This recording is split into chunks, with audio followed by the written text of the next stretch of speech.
5, 6, 7. Voilà, on va reprendre notre cours à la mémoire de monsieur et de madame Caïn. Il y a de moins en moins de monde. Et aujourd'hui, il n'y a que des femmes. Et c'est très réconfortant. Parce que ça prouve ce que nos maîtres nous disent, que la délivrance viendra par le mérite des femmes. Une femme aujourd'hui vaut plusieurs millions d'hommes. Et les hommes continuent à se la jouer et croire qu'ils sont meilleurs et plus forts que les femmes, mais ça fait bien longtemps qu'on sait que c'est tout le contraire qui est vrai. Et donc je vous remercie d'être là, vous êtes peu nombreuses, mais en tous les cas, on assiste vraiment à une chute dans tous les domaines, tout diminue, et quand on touchera le fond, on va continuer à remonter. Mais comme je le dis toujours, je ne sais pas vraiment ce que sont en train de faire là-haut, monsieur et madame Caïn, mais comment qu'ils arrivent à ce que ce cours continue, c'est absolument miraculeux. Parce que moi, tous mes cours ont sauté, le seul qui reste, c'est celui-là. C'est absolument incroyable. Donc, qu'anirait qu'ils y tiennent, parce qu'ils savent qu'après, bon, même si on est 4 aujourd'hui, ou 5, peu importe, ce cours va être vu par des milliers de personnes, et c'est par leur mérite à eux, puisque tous ces cours-là ont commencé, bien sûr, grâce à... Voilà. Alors là, c'est vraiment la surprise, parce que j'étais en train de dire, ce n'est qu'un cours de femmes aujourd'hui, et tout d'un coup vient un homme. Il a sauvé l'honneur des hommes. Comment ça va? Au Hachem.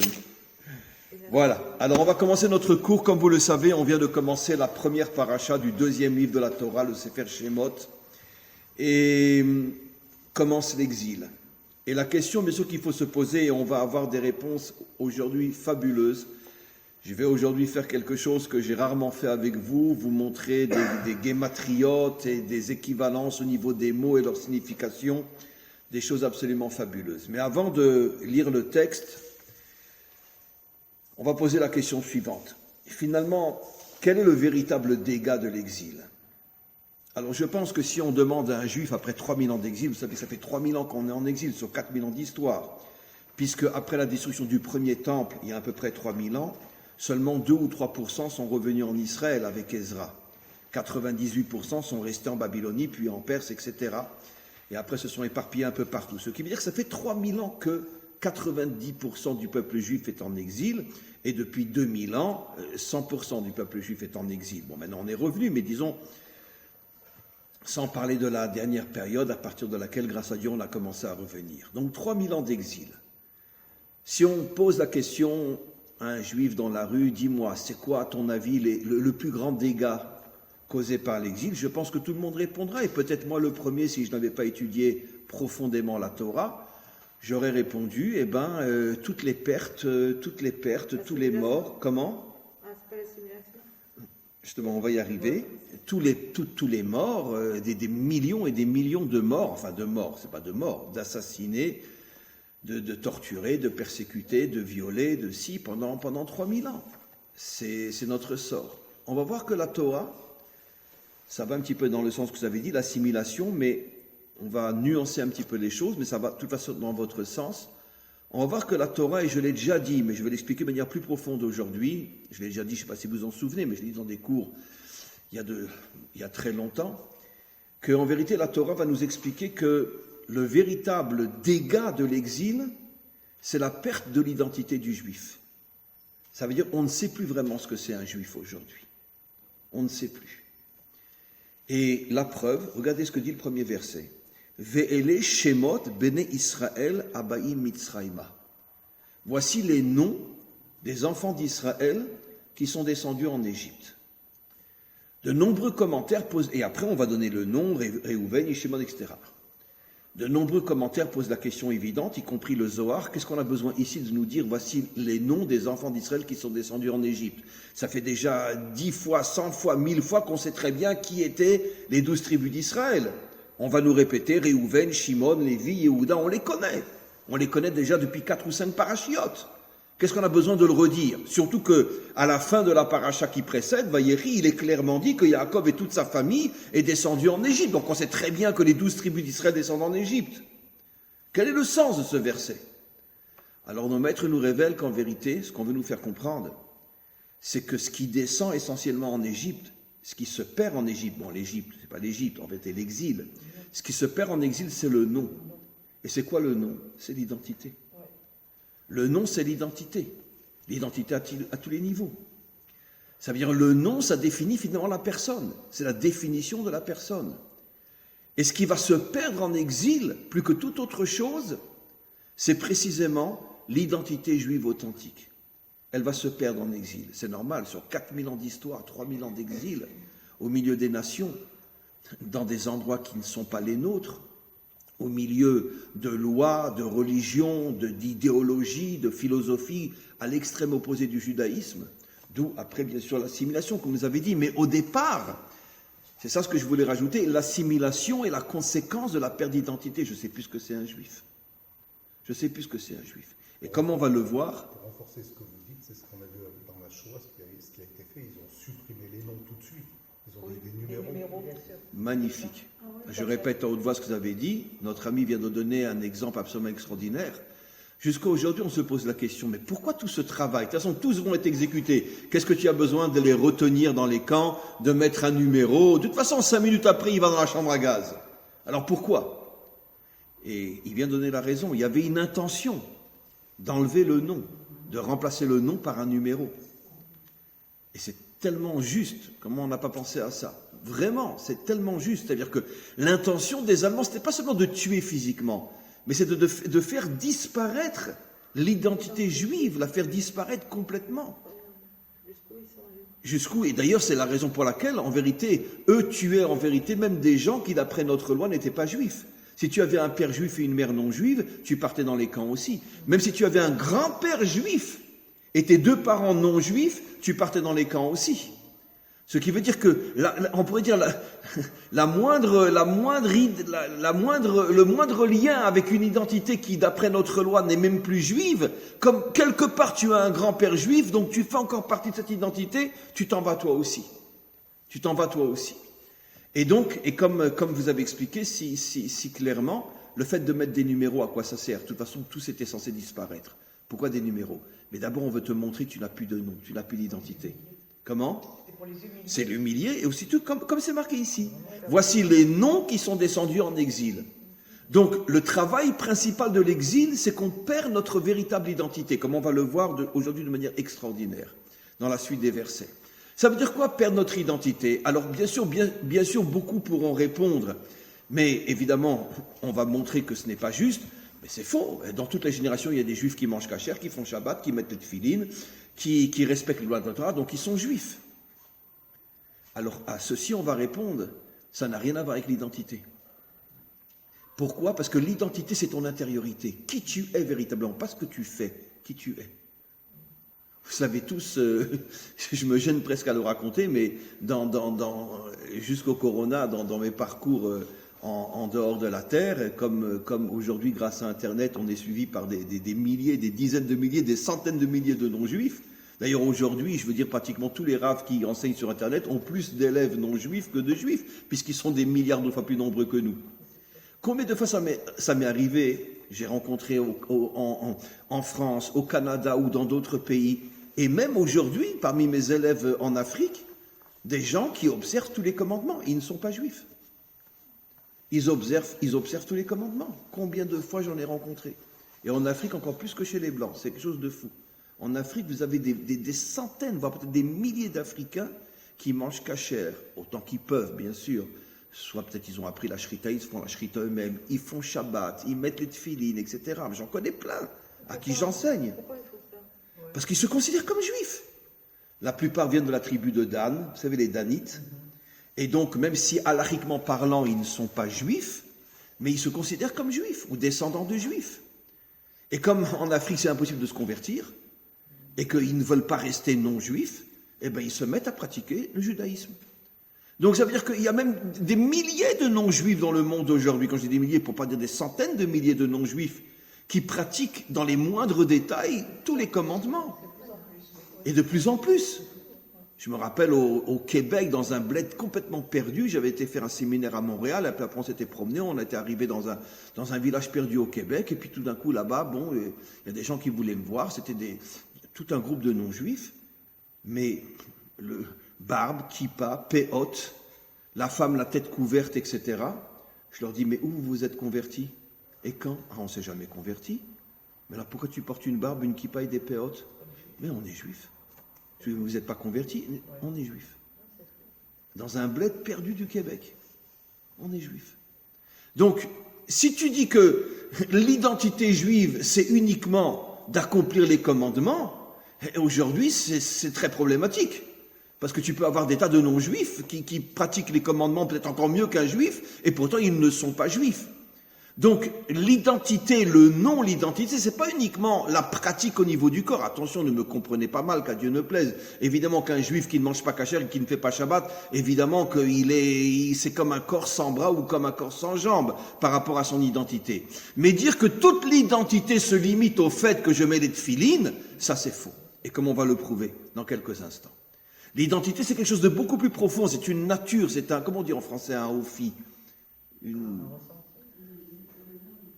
C'est une nature, une manière d'être.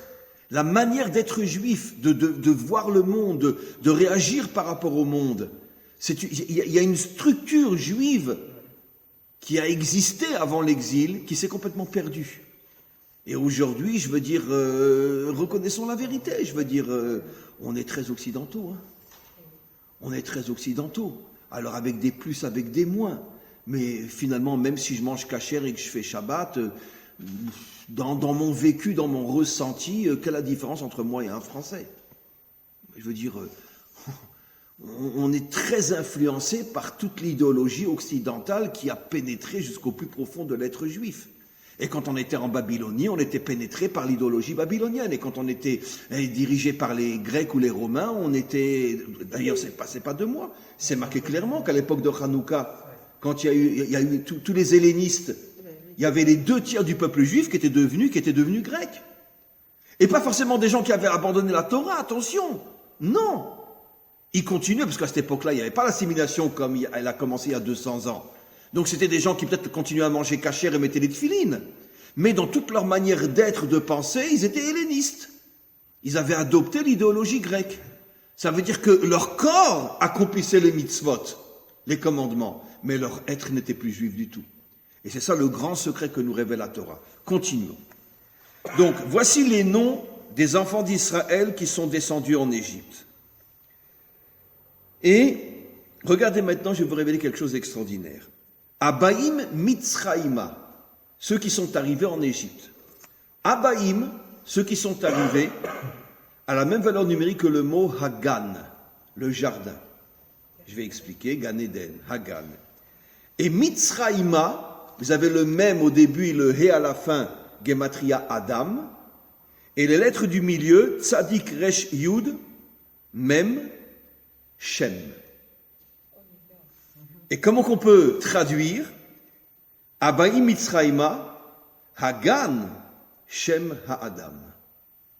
Le Gan est l'identité véritable de l'homme. Abaïm, Hagan, Mitzraïma, Shem Ha'adam. Ce qui veut dire qu'ici, la Torah nous cache un secret absolument incroyable. Elle vient nous dire que les noms ont été perdus. Et tout de suite, la Torah rebondit et nous dit, mais c'est quoi le nom d'un homme authentique? Son nom véritable, Hagan. Vous allez me dire quoi? Être dans un jardin? Cultivateur? Non. Alors pour ça, il faut bien sûr connaître le Zohar et revenir au tout début de la Torah, le Gan Eden. Combien de fois j'ai expliqué comment explique le Zohar? Eden, et on va le voir un peu plus loin, c'est la sphira de Bina, et Gan, c'est la sphira de Malchut. Le Gan Eden, c'est l'union entre la dernière sphira qui s'appelle Gan, Malchut, et la première des sphirotes qui sont au-dessus de ce monde, la 8e, du bas vers le haut, puisque le monde a été créé en 7 jours, c'est la sphira qui s'appelle la Bina. Et qu'est-ce que nous dit la Torah? Adam a été placé dans le Gan Eden. Et qui faisait le chibour, le lien entre la sphira qui est au-dessus de ce monde et la sphira qui est la plus représentative de ce monde, la Malchut, mais je vais encore expliquer dans quelques instants. Nahar Yotze Me Eden, les Ashkot et Tagan. Il y avait un fleuve qui sortait du Eden et qui se jetait avec toute son eau dans le Gan. Quelle est l'explication profonde? Ce ne sont que des métaphores, bien sûr. La Torah parle, surtout dans ces versets-là, un langage complètement codé.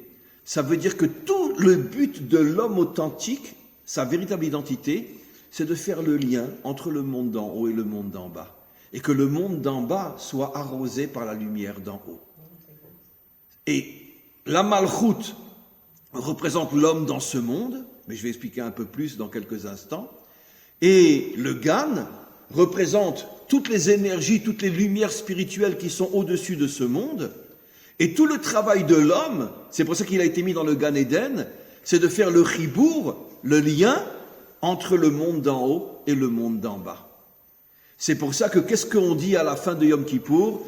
Hashem hu ha-Elokim, Hashem hu ha-Elokim. On le dit 7 fois. Pourquoi 7 fois? Le 7 représente ce monde, puisque ce monde a été créé en 7 jours. Hashem représente Dieu tel qu'il est au-dessus de ce monde, et c'est pour ça qu'on ne prononce pas son nom tel qu'il s'écrit, comme pour dire qu'on n'a aucun lien réel, visible, avec le véritable nom de Dieu qui est Yudke Vavke. Et Elohim, comme on le sait, c'est le dévoilement de Dieu dans notre monde, puisque quelle est la valeur numérique de Elohim? Hateva, la nature. Ce qui veut dire que le mot Elohim se dévoile dans la nature, tandis que Havaye est au-dessus de ce monde. Et qu'est-ce qu'on dit après Yom Kippour quand on a fait une vraie teshuva? Hashem hu ha-Elokim, Hashem hu ha-Elokim, 7 fois comme pour dire que tout le travail de l'homme authentique, c'est de faire le lien entre le monde d'en haut qui est au-dessus de la nature et notre monde qui est le monde de la nature, lier les deux mondes. Ça c'est le véritable travail de l'homme. Et qu'est-ce que nous dit maintenant à nouveau la Torah? Donc on a expliqué les gématriotes de Abaïm Mitzraïma. Et on revient sur le début du cours. Le peuple juif a perdu son identité, l'identité de l'homme. Comme dit Rabbi Shimon Bar Yochai, Atem kruyim Adam, vous êtes censés véritablement accomplir le travail de Adam, Atem kruyim Adam. Le peuple juif a perdu son identité. Et qu'est-ce qu'on, plus ou moins, avec toutes les nuances qu'il faut apporter, qu'est-ce qu'on voit depuis des millénaires, depuis qu'on est en exil?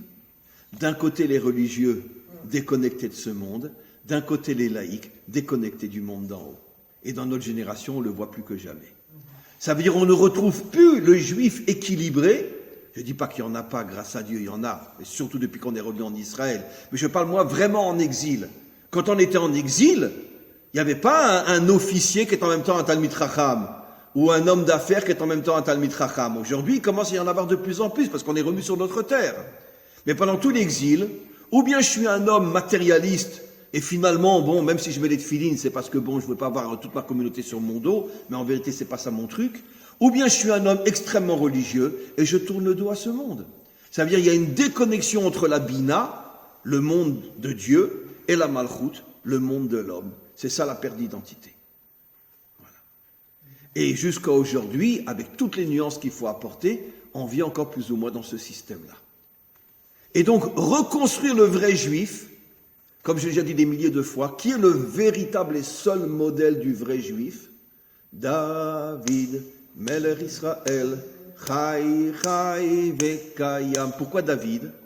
Un homme d'une spiritualité que jamais personne n'a atteint, un homme qui dormait 18 minutes tous les 24 heures, il n'a jamais de sa vie dormi plus que 18 minutes par 24 heures, un homme qui se levait à Chatzot, un homme qui a écrit les psaumes, c'est le livre le plus traduit au monde. Il n'y a pas un pays au monde qui n'a pas traduit les psaumes. C'est de la folie. Les psaumes qui sont, on pourrait dire, l'essence de la prière reconnue par l'humanité tout entière, mais en même temps, un homme d'action, un guerrier, un politicien, un dirigeant, un homme qui est dans ce monde. C'est pour ça que c'est le seul sur lequel on dit Chai Vekayam, qui veut dire c'est lui notre modèle, parce que lui représente le juif de la délivrance finale, comme on va le voir dans quelques instants. Et ce juif-là, on l'a complètement perdu. Aujourd'hui, où je suis religieux, où je suis laïque, avec des milliards de nuances, mais globalement, c'est ce qui se passe. Où je suis en haut, où je suis en bas. J'arrive plus à être au juste milieu. On continue. Après, on donne les noms. Réhouven, Shimon, Lévi et Yehuda. Alors, je vais prendre la première lettre des 4 noms qui sont cités. Puisque, encore une fois, d'après nos commentaires, il n'y a aucune raison de reciter les noms des tribus, puisqu'on sait très bien qui sont les tribus. Réhouven, Resh, Shimon, Shin, Lévi, Lamed, Yehuda, Yud. Si tu prends les 4 premières lettres des 4 noms, ça fait Shomer. Je garde. On va voir, qu'est-ce qu'on garde? Je vais vous expliquer quelque chose de fabuleux, mamash fabuleux. Aujourd'hui, c'est un cours mamash magnifique. Ils sont toujours magnifiques. Mais celui-là est vraiment magnifique. Donc, on a le mot Shomer. On continue. Après, c'est Yissachar, Zvulun ou Benyamin. Alors, on a Yissachar Yud, Zvulun Zain, Benyamin Bet. La valeur numérique, c'est 19. La valeur numérique de 19, c'est Chava. Shomer Chava. Je garde Chava. Chava, dans toute la Torah du Sod, la première femme de Adam, représente le monde d'en bas, la Malchut. Mais je l'expliquerai tout à l'heure d'une manière sublime quel est le secret du mot Chava. Parce que dans le mot Chava, vous avez les 2 dernières lettres du nom divin, le Vav et le E, et la première c'est le Chet. Le Chet fait allusion à la Bina, le Vav fait allusion à Tiferet, et le He fait allusion à Malchut. L'union entre le monde d'en haut et le monde d'en bas grâce au Vav, qui est le monde des qualités, qui unit la Bina et la Malchut, le Chet au He. Mais on en va en reparler. Donc, on a, les premières tribus font allusion au mot Shomer, je garde. Qu'est-ce que tu gardes? Chava. Et après, on nous donne encore d'autres noms. Dan, Naphtali, Gad, Ve'asher. Dalet, Nun, Gimel, Aleph. Ça fait 58 Chen. Le Chen. Venoar matza Chen be'ine Hashem. Chen. Il a trouvé grâce aux yeux d'Hachem. Donc maintenant, si je reprends toutes mes guématriotes, Shomer, Chen, Chava. En Galoute, on est arrivé jusqu'à un certain point à garder le Chen de Chava. Mais pourquoi? Puisqu'on vient de dire que tout s'est écroulé en Galoute. Pourquoi? Vayi kol nefesh yotze yerer Yaakov shivim nefesh ve Yosef aya b'Mitzrayim. Tant que Yosef aya b'Mitzrayim, on est arrivé à garder le Chen de Chava. Je n'ai pas encore expliqué. Et tout de suite après, Yosef est mort et l'exil commence. Se lève un roi nouveau et il détruit tout. Ça veut dire que tant qu'on avait Yosef avec nous, malgré le fait que l'exil c'est la perte de l'identité, il y avait encore un groupe de Juifs, un noyau qui était capable, grâce à la présence de Yosef. Pour l'instant, je dis le comment, je n'explique pas encore le pourquoi. Il y avait un groupe de Juifs, jusqu'à la mort de Yosef, qui arrivait à préserver le Chen de Chava. Mais quand Yosef est mort, tout s'est écroulé, s'est levé un nouveau roi, et le véritable exil a commencé. Alors, expliquons ce que c'est le Chen de Chava. Chen, Chet, Nun. On revient, Chet, la 8e sphira, la Bina, et Nun, 50, les 50 portes de la Bina, le monde de la délivrance. Puisque, comme disent nos maîtres, le Mashiach va dévoiler les 50 portes de la Bina, Chamishim Sha'are Bina, qui sont Chamishim Sha'are Geoula, les 50 portes de la délivrance. Bon, je pourrais donner 1 million de cours sur pourquoi 50 et qu'est-ce que ça représente, mais ce n'est pas le sujet. Mais nous, on sait dans notre tradition que les 50 portes de la Bina, quand elles vont s'ouvrir, va se dévoiler dans le monde une lumière que le Mashiach va récupérer et lui donnera la force de faire le tikkun du monde, la réparation du monde, quand ces 50 forces vont rentrer en lui. Maintenant, Chen, Chet, Gematria 8, la Bina, avec le Nun, c'est 50 portes de la délivrance. Qu'est-ce que ça veut dire que les tribus sont arrivées, tant que Yosef était en Égypte, à garder le Chen de Chava, l'espoir de la délivrance? Puisque Chen fait allusion à la délivrance, c'est pour ça que Noar Matzah Chen Be'ine Hashem, et il a été sauvé, il a été délivré, il n'est pas mort.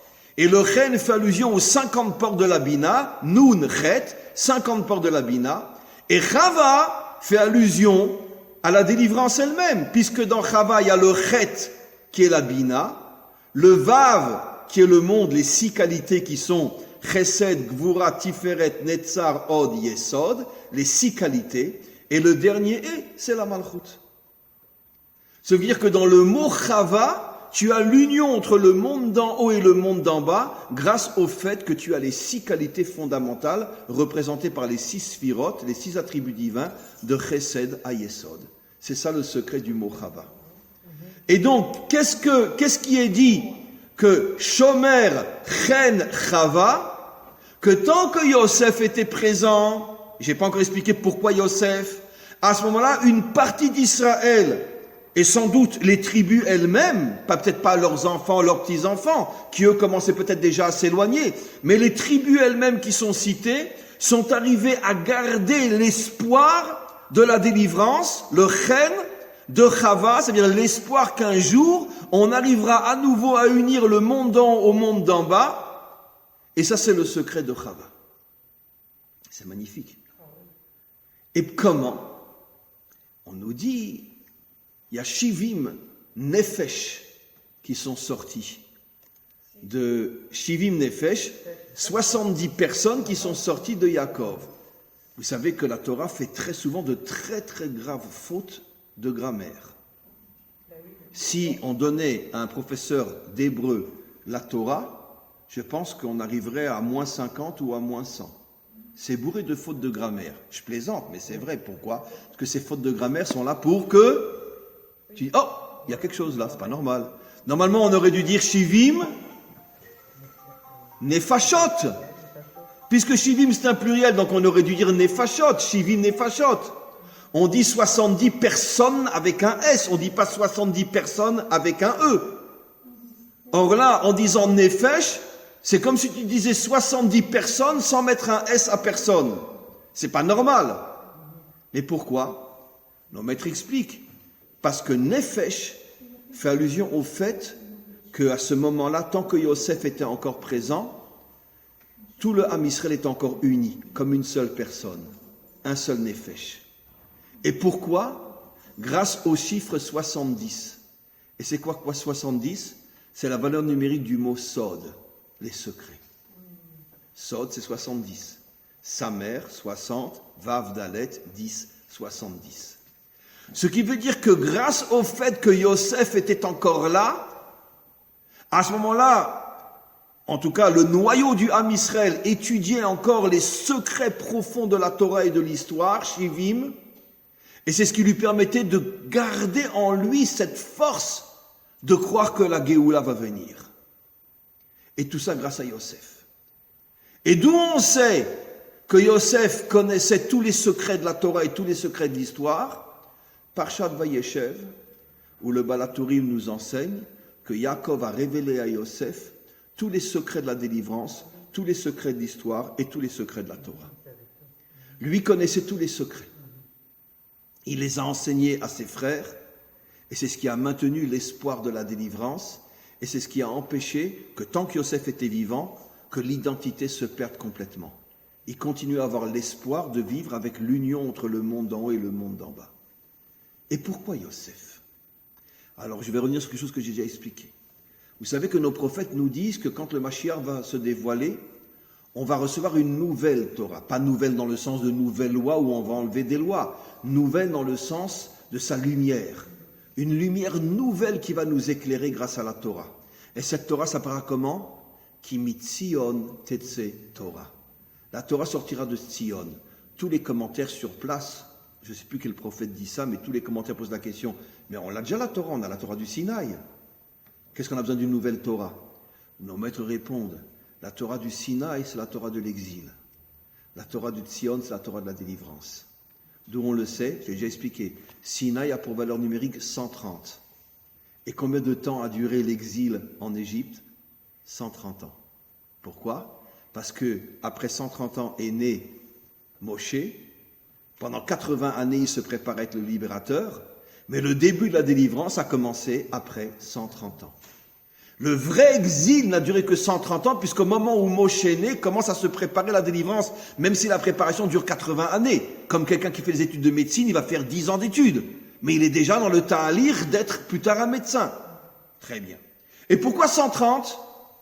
Parce que quand, après la faute, Adam s'est séparé de sa femme quand ils ont été jetés du Gan Eden, et qu'il s'est séparé d'elle, pour montrer que le monde d'en haut et le monde d'en bas sont complètement séparés, Pendant combien de temps ils étaient séparés? 130 ans.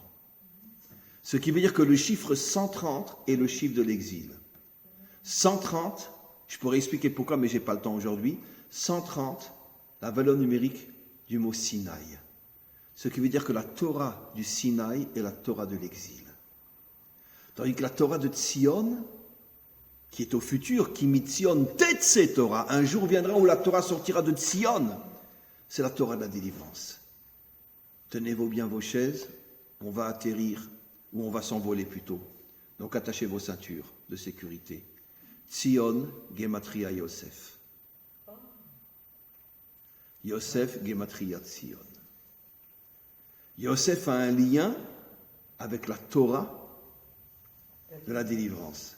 Et maintenant, regardez, Yosef aya bemitzrayim, Yud, He, Bet, valeur numérique 13, Echad, l'unité.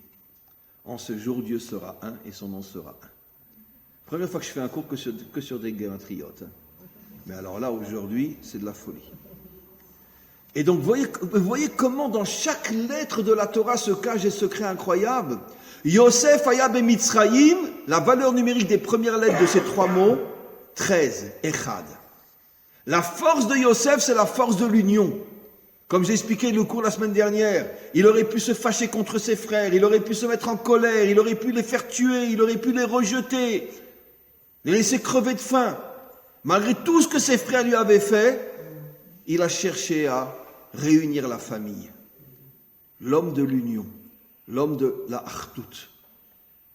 Maintenant, vous allez comprendre pourquoi nos maîtres nous disent que le Mashiach ben Yosef vient avant le Mashiach ben David. Qu'est-ce que ça veut dire? Surtout que, d'après le Baal Shem Tov et tous les maîtres de la Chassidoute, en particulier le Rabbi Lubavitch, etc., ils disent qu'il n'y aura pas deux Messies, il n'y aura qu'un seul. Mais dans un premier temps, il s'appellera, ce Messie-là, Mashiach ben Yosef, et après, quand il aura quand il a fini le travail de Yosef, alors à ce moment-là, il deviendra Mashiach ben David. Qu'est-ce que ça veut dire? Le travail de Yosef, c'est d'abord de reconstruire l'unité du peuple juif. L'unité. Parce que nous sommes, et c'est pour ça que la Gematria Echad, unité, se trouve dans les mots Yosef aya bemitzrayim. Pourquoi? Parce que qu'est-ce qu'a fait l'exil? J'ai expliqué des milliers de fois et je m'en lasserai jamais de le répéter. C'est pas seulement une dispersion physique, c'est aussi une dispersion spirituelle. Parce que les Juifs qui vivaient au Maroc n'avaient pas la même vision de la Torah que les Juifs qui vivaient en Russie. Et les Juifs qui vivaient en France n'avaient pas la même vision de la Torah que les Juifs qui vivaient en Russie ou qui vivaient en Irak. Ça veut dire que comme le peuple juif était morcelé, et que chacun, selon le pays dans lequel il était, selon la nourriture qu'il mangeait, selon le climat et selon l'idéologie dans laquelle il baignait, il est bien évident que ceux qui étaient en milieu chrétien ne pouvaient pas avoir la même Torah que ceux qui étaient en milieu musulman. Sfarad Ashkenaz. Je vais vous révéler quelque chose de fou dans quelques instants. Et qu'est-ce qui s'est passé au niveau de la Torah? Elle s'est morcelée. Et finalement, comme les communautés étaient séparées les unes des autres, comme les villages étaient séparés les uns des autres, et que dans chaque endroit on avait son rave, on limitait toute la Torah à ce rave. Et c'est comme ça que notre Torah s'est morcelée. Et comment qu'elle s'est morcelée? Le chassidisme, le litaïm, les ashkenazim, les sfaradim. Dans le chassidisme, vous avez les Chabad, les Breslev, les Gour, les Vizhnitz, les Benz, etc. Dans le monde litaïm, vous avez aussi toutes sortes de gens, ceux qui vont d'après le Chazonish, ceux qui vont d'après le Gaon de Vilna, etc. Dans le monde dati, vous avez les dati, vous avez les Chardalim, vous avez... Ça n'arrête pas, ça n'arrête pas, ça n'arrête pas, ça n'arrête pas, ça n'arrête pas. Et on morcelle, et on morcelle, et on morcelle, et on morcelle. Mais où est l'unité du peuple juif? Où est l'unité du peuple juif? Yosef avait compris que la première phase pour mériter la délivrance, ça sera de casser tous les mouvements et de recréer une Torah unique dans laquelle chaque juif aura sa place. Mais ce n'est pas mon rabbi, mon maître, ma vision des choses, ma Torah. La Torah de Tzion, c'est une Torah qui va englober tous les juifs. Et ça, ce sera le travail de Yosef. Maintenant, je vais rajouter quelque chose que j'ai déjà dit, mais peut-être que vous avez oublié. Vous savez qu'à la fin du prophète Obadiah, Rachi nous révèle que la tribu de Yehuda, qui est la tribu des rois, donc la tribu du Mashiach, elle a été exilée dans quel pays? En Sfarad. Ça veut dire qu'en vérité, la tribu de Yehuda, c'est eux qui ont fondé le monde Sfaradi. Comment? Oui, c'était au départ l'Espagne, mais après d'Espagne, ils sont partis après, quand il y a eu après l'Inquisition, etc. Ils sont partis en Afrique du Nord et tous ces pays, etc. Les Sfaradim, pourquoi on continue à les appeler Sfaradim? C'est des Marocains, des Tunisiens, des Algériens ou peu importe. En tout cas, pas les Ashkenazim. Pourquoi on les appelle Sfarad? Parce que l'origine du monde Sfarad, c'est l'Espagne. Et qui, dit Rachi, a été exilé en Espagne par les Romains? Précisément la tribu d'Yehuda. Maintenant, sachez, c'est pas de moi, c'est eux qui l'ont dit, d'accord? On croit que le Baal Shem Tov était Ashkenaz parce qu'il est né en Ukraine. Il est d'origine Sfarad. Vous avez remarqué que les Chassidim prient dans un livre de prière qu'on appelle Sfard. C'est bizarre. Pourquoi le nom Sfard? Parce que regardez la prière chassidite, elle est beaucoup plus proche de la prière sfaradite que de la prière ashkénaze. Et c'est pour ça qu'ils ne se sont pas appelés Sfarad, mais pour faire allusion au fait que leur origine était de la tribu de Yehuda, qui est Sfarad, ils ont appelé leur livre de prière Sfard. Les Sfaradim disent Sepharad, ou Edot HaMizrach, mais eux c'est Sfard, pour montrer le lien. Le rabbi de Lubavitch a dit une fois explicitement que ses origines venaient du monde Sfarad et non du monde Ashkénaze.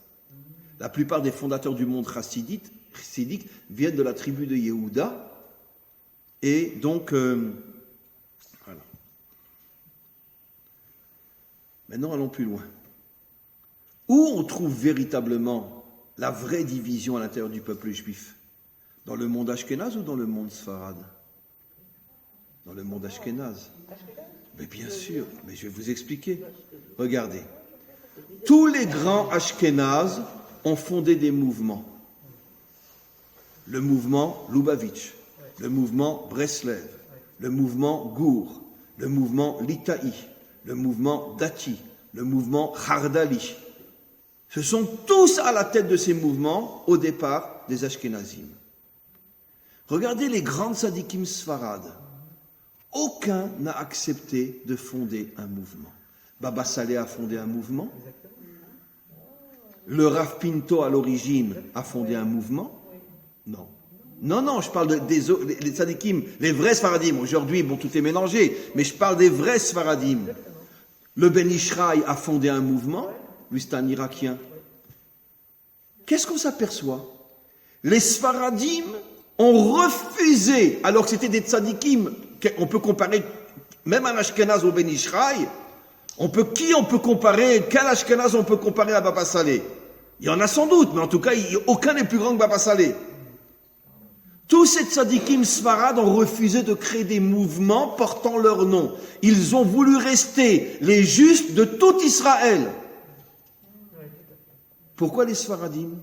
Parce que comme à l'origine, les Sfaradim viennent de la tribu de Yehuda, et la tribu de Yehuda, c'est la tribu du Mashiach, et que tout le travail du Mashiach, c'est de recréer l'unité à l'intérieur du peuple juif, c'est pour ça que les Sfaradim, les grands tzadikim comme Baba Saleh, Ben Ishraï, qui savaient que le travail et l'unité, ils ont refusé que des mouvements se créent à partir d'eux.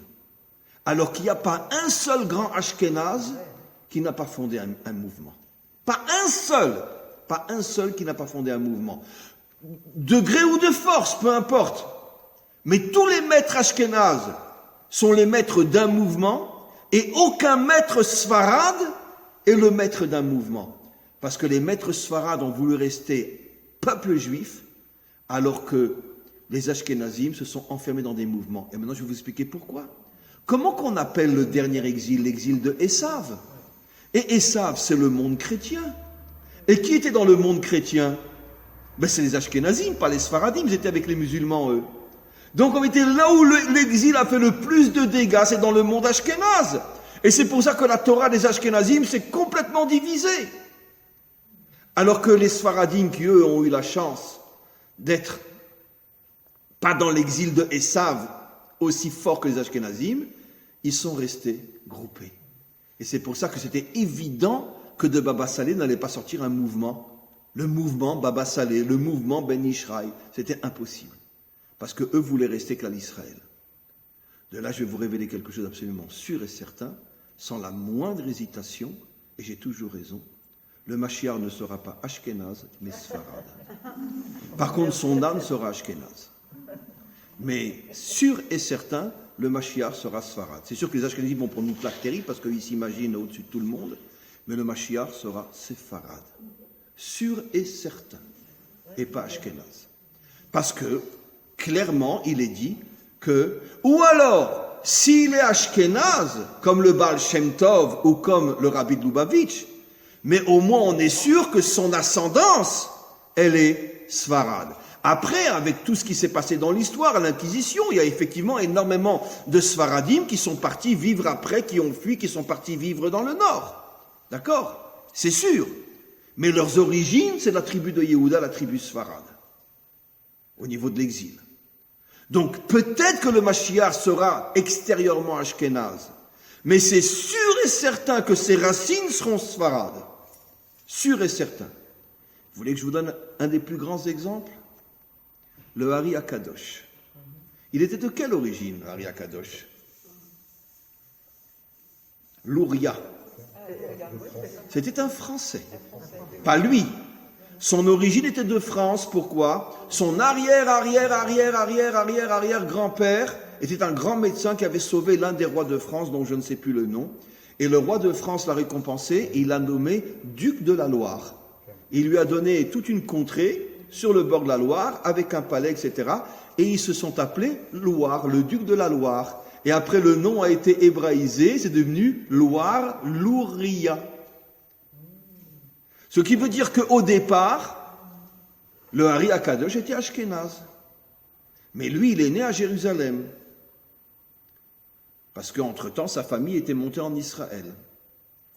Et dites-moi, comment il s'est comporté le Hari Akadosh toute sa vie? Sfarad ou Ashkenaz? Sfarad.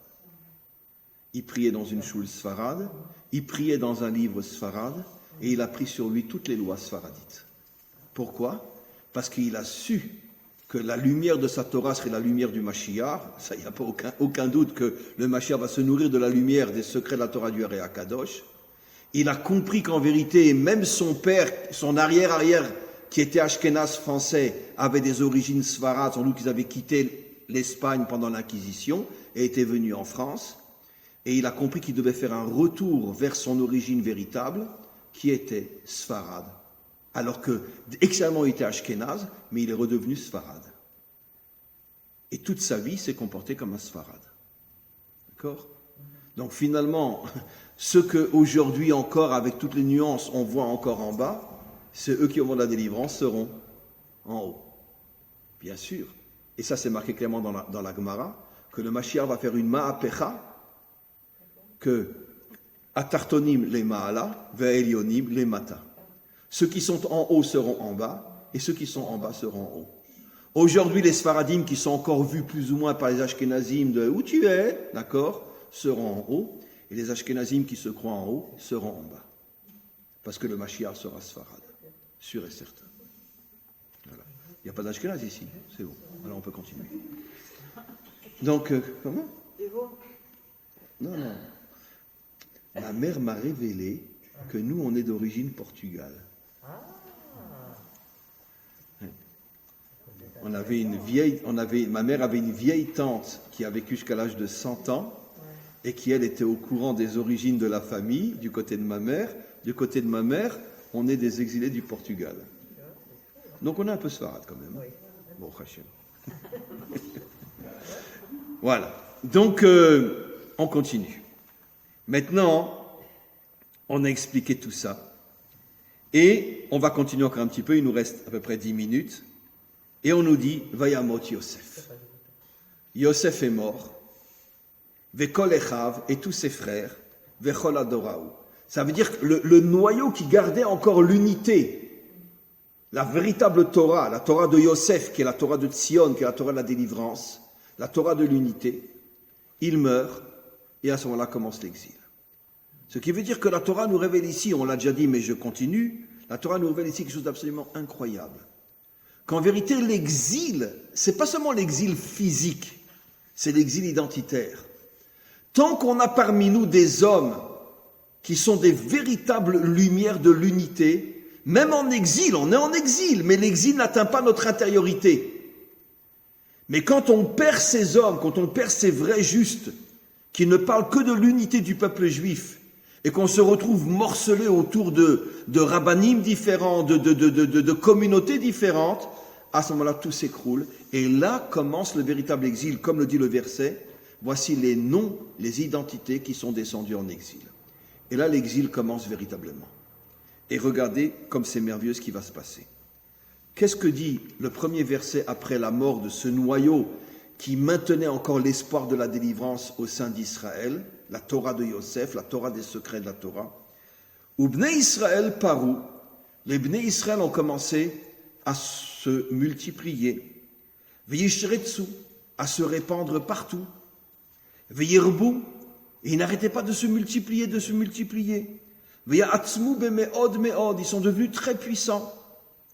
Vatimale haaretz otam, et toute l'Égypte était remplie de Juifs. Et encore un verset, et après on explique. Vayakom melech hadash, s'est levé un nouveau roi, al Mitzrayim, sur l'Égypte, Asher lo yada et Yosef, qui ne connaissait pas Yosef. Encore une phrase ou deux, pardon. Et voici le premier discours antisémite de l'histoire. Vayomer el amo, il dit à son peuple, regardez ces gens-là, ils sont plus puissants que nous. C'est pas normal, ils sont dans notre pays, ils sont plus puissants que nous. Ine am ben Israël rav ve'atzum mimenu. Ils sont plus puissants que nous. Ava nitrak malo, essayons de ruser avec eux, de peur, je le dis directement en français, que si nos ennemis nous attaquent, puisque à cette époque-là, il y a toujours des guerres entre les peuples, eux qui sont à l'intérieur et tellement puissants, se mettent avec nos ennemis, nous chassent de notre terre et prennent l'Égypte pour eux. Premier discours antisémite. Puisque c'est quoi le discours antisémite? Les Juifs, c'est la mafia grise qui veut s'approprier le monde et qui veut jeter tout le monde. Le premier discours antisémite de l'histoire, le premier discours hitlérien, c'était Pharaon. Mais, ça je ne l'enregistre pas, parce que ça va me causer de graves histoires, mais, d'un autre côté, la Torah dit quand même qu'il y a eu un problème. Quel est le problème? C'est qu'à partir du moment où la vraie Torah a disparu du peuple juif, eh bien, qu'est-ce qui s'est passé dans le peuple juif? Il s'est jeté dans la matérialité. Il est à Neuilly, il est dans le 16e, il est dans le 17e, il est dans les plus beaux quartiers de New York, il est à Los Angeles, il est à Miami, il est... Oui. Pourquoi? Parce que comme je l'ai toujours expliqué, le peuple juif est le microcosme de l'humanité tout entière. Où tu arrives à unir le monde d'en haut et le monde d'en bas, ou si il n'y a plus de lien entre le monde d'en haut et le monde d'en bas, alors la nature de l'homme explose. Tu vas en trouver une minorité qui sont tout en haut, les religieux, et une majorité qui sont tout en bas, les matérialistes. Et comme le peuple juif est le modèle de tout ce qui se passe au niveau de l'humanité tout entière, automatiquement, chez nous, ça va se voir plus que partout ailleurs. Parce que quand on veut un modèle, le modèle, il faut qu'il soit très visible. Alors chez nous, ça va se voir plus fort encore. Mais en vérité, c'est pas seulement chez nous, c'est dans l'humanité tout entière. Et donc, qu'est-ce qui s'est passé après la mort de Yosef? Yosef qui symbolisait le rattachement de la matérialité à la spiritualité, et bien quand Yosef est mort, à ce moment-là, la matérialité qui était à l'intérieur du peuple juif s'est déconnectée de la spiritualité. Et évidemment, dans tous les peuples, la majorité sont toujours plus du côté matériel que du côté spirituel, ça c'est normal. Et donc la majorité d'Israël, puisqu'on était encore avant les décrets pharaoniques, Israël jouissait encore à ce moment-là, comme aux États-Unis, d'un respect, enfin ça commence à changer maintenant, mais d'un grand respect, et donc toutes les portes étaient ouvertes, les Juifs ont commencé à rentrer dans l'industrie, dans ci, dans ça, etc. Ils étaient partout. Partout. Pas au niveau du nombre, parce qu'évidemment les Égyptiens étaient plus nombreux que eux, mais partout dans le sens que tous les postes importants de la matérialité étaient entre les mains des Juifs. Et c'est ce qui a causé le début de l'antisémitisme. C'est pas évident. Il y a de grandes réflexions à avoir là-dessus, parce que, comme je dis toujours, c'est vrai qu'il y a dans le monde des Juifs qui ont des postes très très importants. C'est vrai. Et c'est vrai. C'est vrai. Et c'est vrai que, pas forcément, ils sont tous des gens exemplaires et des modèles de bonne conduite et de voilà. Weinstein, c'était un modèle. Il s'était acheté une île dans laquelle il n'y avait là-bas que des orgies du matin au soir. Et il invitait tous ses copains pour aller avec des filles de 13-14 ans. Ben oui, et pourtant c'est un sale youpin. Mais c'est un sale juif quand même s'il est juif.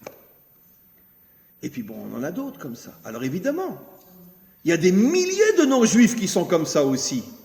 Mais qu'est-ce que va faire l'antisémitisme? Il va se focaliser sur le juif. Évidemment qu'il y a des milliers de Weinstein dans le monde. Évidemment. Évidemment. Quel a été le plus grand voleur de la terre comme il n'y a jamais eu sur terre ces dernières années? Arafat. Tout l'argent que les nations lui donnaient, soi-disant pour son peuple, 90% il mettait dans ses banques en Suisse. Ce sont des milliards de milliards que sa femme a récupérés. Et encore, on ne saura jamais combien. Donc même Madoff, c'est un enfant de cœur, pas Madoff, oui, Madoff, oui. Même Madoff, c'est un enfant de cœur à côté d'Arafat. Madoff, c'est vrai, il a volé 50 milliards. Mais 50 milliards, c'est l'argent de poche de Arafat. Mais Arafat, ça, personne ne va en parler. Mais par contre, Madoff, tout le monde en parle. D'accord? Il n'a pas eu le prix Nobel, lui, hein? Qui? Arafat. Et en plus, il a eu... Ah oui, oui. Alors là, je suis sur mon mouchoir, je pleure. Et en plus, il a eu le prix Nobel. Et en plus, il a eu le prix Nobel. Le plus grand voleur de l'histoire, qui a piqué tout l'argent que les nations donnaient à son peuple, il met tout dans son compte privé en Suisse, d'accord, des milliards de milliards, on ne saura jamais tout ce qu'il y a encore, et en plus, il reçoit le prix Nobel. Quand il s'agit d'un non-juif qui est une sale crapule, là, tout le monde lui fait une super vitrine. Mais quand c'est un petit youpin, alors là, tout le monde lui tombe dessus. Attention, il nous est interdit de continuer à vivre ce rêve stupide de penser que tous les juifs sont des gens parfaits. Dans chaque panier de fruits, il y a des fruits pourris. Et on doit le savoir et on doit le dire. Mais par contre, là où on doit se révolter, c'est que, étant malgré tout le plus petit peuple de la terre, il y a 100 000 fois plus de pourriture partout dans le monde que chez nous. Alors pourquoi vous vous focalisez toujours chez nous? Pourquoi dès qu'il y a un juif pourri, tout le monde ne parle que de lui? Mais quand il y a 1000 non-juifs pourris, personne ne parle d'eux. Ça a été l'antisémitisme de Pharaon. C'est ça l'antisémitisme. C'est que tu te focalises sur ce qu'il y a de mauvais dans le juif, mais qui ne représente pas tout Israël. Est-ce que Madoff me représente, moi? Madoff vous représente? Qu'il aille se faire foutre, j'en ai rien à faire, moi, de Madoff. Qu'il aille se faire prendre, je m'en fiche, moi, de Madoff. Il ne me représente pas du tout. C'est un pourri dans notre peuple, un point c'est tout. Comme Weinstein et comme d'autres. Mais il ne me représente pas. Mais par contre, on va dire, regardez, tous les juifs sont des voleurs, vous avez vu Madoff? Et par contre, on ne va pas dire tous les Palestiniens sont des voleurs, vous avez vu Arafat? Ça, on ne dira pas. C'est ça l'antisémitisme. Vous comprenez? Mais encore une fois, la Torah ici nous fait comprendre quelque chose. Et après, j'ai encore une phrase et j'ai terminé, quelque chose de fabuleux. Quand le peuple juif est en exil et qu'on le laisse tranquille, malheureusement, et ça on ne peut pas le nier, on le voit jusqu'à aujourd'hui, là où il se dirige le plus, c'est vers la matérialité. Et c'est vrai dans tous les pays où les juifs sont tranquilles. Malheureusement, c'est vrai. Pourquoi? Parce qu'ils ne font que ce que le monde entier fait. Mais la différence, c'est que le monde entier ne voit pas ce qu'eux font, mais ils vont se focaliser uniquement sur les Juifs. Pourquoi? Pour qu'il y ait un bouc émissaire dans le monde, et pour que finalement on puisse se voiler nos propres défauts et tout rejeter sur le Sela Azazel, sur le bouc émissaire. Son mot vient, le bouc émissaire, c'est les youpins. Ils sont responsables de tout. Voilà. Vous savez, je vais vous donner un exemple dans la vie de tous les jours. D'accord? Bien qu'aujourd'hui, cet exemple est complètement faux, parce que comme je vous l'ai déjà dit, vous pouvez vérifier, il n'y a plus un juif chez les Rothschild. Tous les Rothschild aujourd'hui sont non-juifs. Pourquoi? Ça fait déjà 2 ou 3 générations que tous les Rothschild sont mariés avec des femmes non-juives, les enfants sont non-juifs, il n'y a plus de juifs chez les Rothschild. Non, il n'y a plus de juifs chez les Rothschild. sont tous des non-juifs aujourd'hui. Mais bon, ils continuent à avoir un nom juif et on continue, parce que ça on l'a pas dit bien sûr aux nations, et l'homme de la rue continue à croire que les Rothschild sont des juifs. Mais bon, c'est vrai que pendant longtemps ils étaient juifs. Très bien. Et vous savez que 90% des hommes sur Terre pensent que Rockefeller est juif. Rockefeller est un évangéliste protestant. Il n'a jamais été juif. Mais on fait croire que Rockefeller est juif aussi. Maintenant, quand il y a un problème banquier qui ne marche pas, ouais, mais les Rothschild. Bon, on ne dira jamais, oui, mais Rockefeller. Et pourtant, Dieu sait que Rockefeller, les 2/3 de l'humanité sont dans sa poche. Les 2/3. Et quantité d'autres. Mais par contre, s'il y a 10 multimilliardaires qui font du mal au niveau financier et un juif parmi eux, qu'est-ce qu'on dira? Les juifs. Ça, c'est l'antisémitisme. Dire, il y a 10 pourritures sur terre et parmi eux, il y a un juif, j'applaudis. Mais dire, il y a une pourriture sur terre, c'est les Rothschild, là, je crache au visage de celui qui dit ça. Que je dis une sale ordure. Et Rockefeller, et quantité d'autres, j'ai pas envie de citer les noms. Alors, et Rockefeller, pourtant, c'est un bon protestant évangéliste. Hein. Et pourquoi tu le cites pas, lui? C'est pas un juif, lui. Voilà. On continue. Maintenant, je voulais dire quelque chose. Comment je voulais terminer? Oui. Le dernier message de cette paracha, mais le problème c'est que je vais terminer à l'Ashkenaz, dans ce cas-là ça va être pessimiste. Bon, après je vais essayer de... C'est que finalement, quand tout allait bien pour les Juifs, qu'est-ce qu'on nous dit? Et c'est un message incroyable, d'accord? Moi, comme je dis, tout ce que je dis, je le tiens de la Torah. Tout ce que je dis, je le tiens de la Torah. Qu'est-ce que nous dit? Il n'y avait pas plus heureux qu'un Juif en Égypte. Et ils ont tous été transformés en esclaves. Vous remarquerez, mes amis, que dans l'histoire, dans tous les pays où les Juifs ont le plus souffert, ça a été des pays où avant, les Juifs étaient les plus heureux, je rajoute, sur le plan matériel. Il y avait plus heureux qu'un Juif en Allemagne avant la Shoah. C'était le pays où, à Berlin, un avocat sur 2 était juif. À Berlin. Avant la montée de Hitler, les Juifs en Allemagne étaient... Mais c'est le premier pays qui a commencé à libérer les Juifs. Et ils ont commencé à s'assimiler complètement. Et tout d'un coup, s'est levé un roi nouveau. Et paf, ça leur tombe dessus. D'accord? Et c'est comme ça dans toute l'histoire. Est-ce qu'il y avait plus heureux qu'un Juif pendant les 2 premiers rois perses, Cyrus et Darius? Cyrus a donné de l'argent, a donné son armée, a supplié les Juifs de revenir et de reconstruire le 2e temple. C'est dans la Torah elle-même, dans la Bible elle-même. C'était Trump. Mamache, c'était Trump. Les Juifs l'ont pas écouté. Ils se sont dit, maintenant, avec les Syriens, on va faire de bonnes affaires. Avec les Perses, on va faire de bonnes affaires. On reste en Perse. Il était vraiment déçu. Attendez, je vous donne une armée comme escorte, je vous donne de l'argent, c'est moi qui paye toute la reconstruction du 2e temple. Et vous restez en exil, mais partez avec Ezra. 90% ne sont pas partis. Après, il y a eu Darius. Darius aussi était très bon pour les Juifs. Ah, il vivait comme au paradis. Mais le 3e, il s'appelait comment? Assuérus, avec Aman, qui a voulu faire la première Shoah de l'histoire. L'histoire se répète constamment. Là où les Juifs sont bien, heureux sur le plan matériel, mais en exil, au même endroit se lèvera un dictateur qui voudra tous les tuer. C'est pour ça que je le dis avec les larmes aux yeux. On verra malheureusement pendant les générations que le prochain pays qui va vouloir exterminer les Juifs seront les États-Unis. On le verra. Pourquoi? C'est dans la Torah. Vayakom melech chadash, s'est levé un nouveau roi, précisément parce que les Juifs avaient une vie trop facile. Donc c'est un verset de la Torah, c'est une réalité incontournable. Mais ça, c'est une parole ashkénaze. Maintenant, on va terminer avec une parole sfarade. C'est pour ça que le Maître du monde nous a fait un grand cadeau. Il nous a permis de revenir sur notre terre. Et nous sommes là aujourd'hui. Et plus nous serons nombreux aujourd'hui, C'est pour ça qu'on va demander aux Américains, chassez les Juifs, qu'ils reviennent chez nous, chassez-les. D'accord? Et donc, plus on va être ici, et plus la Shrina va revenir avec nous, plus les énergies divines vont revenir avec nous, et plus finalement on va devenir la matrice du Mashiach. Et encore une fois, le Mashiach sera un Sfarad, un vrai de vrai. Il mangera du couscous le Shabbat, vous allez voir. Et la tafina, le couscous le vendredi soir, la tafina le Shabbat midi.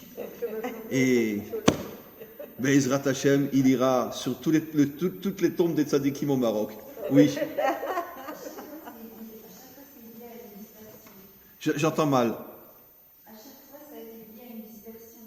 Quand ils sont sortis de Goshen, en Égypte, en Afrique du Nord, quand ils sont sortis des Mélas, quand on reste pas ça, on se va bouger, on s'assimile, et c'est là qu'on a le Shélia qui se jette sur nous.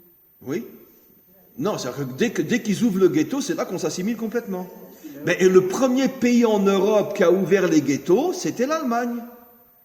Mais ça, on ne le raconte pas. On ne veut pas le dire. Et les maskilim, ce qu'on appelle les lumières, là, c'était 92%, c'était des philosophes juifs en Allemagne. Comment? La Haskalah, pardon. La Haskalah. Je ne sais pas comment on dit en français, mais la Haskalah. Les lumières, on les appelait, je ne sais pas. C'est tous les grands professeurs d'université, etc., etc. Mais c'est les Allemands qui les ont poussés à dévoiler tout le bien qu'ils avaient en eux. Et quelques décennies après vient Hitler. C'est la Torah explicite. Rien n'est plus dangereux que de vivre bien en exil. Et pourtant, ça fait des millénaires qu'on lit ça.